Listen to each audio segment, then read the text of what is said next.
అక్కడ okay. Okay. గొడవలు అక్కడ అది కొట్టుకోవటం కొట్టుకుందాం ఆంధ్ర కింద మారిపోయింది. తలకాయలు పగలు కొట్టుకోవటం. అదే. అంటే ఇప్పుడు మా బ్యాచ్ లో కూడా ఒకడు ఉండేవాడండి. హుహు. వాడికి ఆట బ్యాట్ బాల్ మాత్రం తీసుకొచ్చేవాడు. వాడు ఎప్పుడు కావాలంటే అప్పుడు నాకు బ్యాటింగ్ కావాలి, నాకు ఇష్టం వచ్చినప్పుడు నేను బౌలింగ్ వేస్తాను, నన్ను ఆడిపించుకోనంటే నేను వెళ్ళిపోతానని చెప్పి మారం చేసి బ్లాక్ మెయిల్ చేసి అతను టీంలో ఉండేవాడు, కానీ పర్ఫార్మెన్స్ ఏమి ఉండేది కాదు. హ్మ్. నీకు రాదురా బాబు, నువ్వు వద్దంటే లేదు నా బ్యాట్ నాది కాబట్టి నన్ను ఆడిపించుకోవాలి, నేను ఓపెనింగ్ దిగుతాను, ఓపెనింగ్ బౌలింగ్ వేస్తానని చెప్పేవాడు.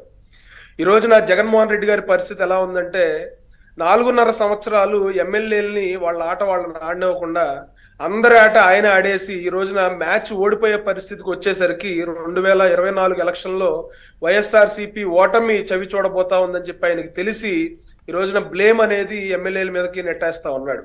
ఇటువంటి పరిస్థితుల్లోనే అనేకమైనటువంటి అభ్యర్థులు ఎవరైతే 2019 నుంచి ఉన్నారో, మాకు సీట్లు వస్తాయని ఎక్స్పెక్ట్ చేశారో, లేదంటే ఇంకా మారతాడు జగన్మోహన్ రెడ్డి, ఇంకా మంచిగా పర్ఫామ్ చేస్తాడని చెప్పి ఎదురు చూసిన వాళ్ళు ఈ రోజున పార్టీ మారిపోతా ఉన్నారు.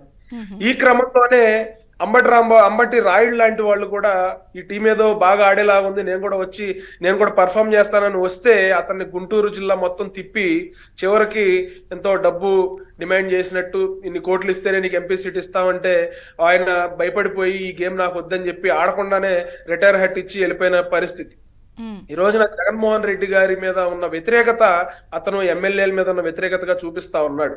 అంటే వేరే ఆ పార్టీ నుంచి జనసేన పార్టీకి, టీడీపీ పార్టీలోకి గడిచిన 1-2 నెలల నుంచి వలసలు విపరీతంగా వస్తా ఉన్నాయండి.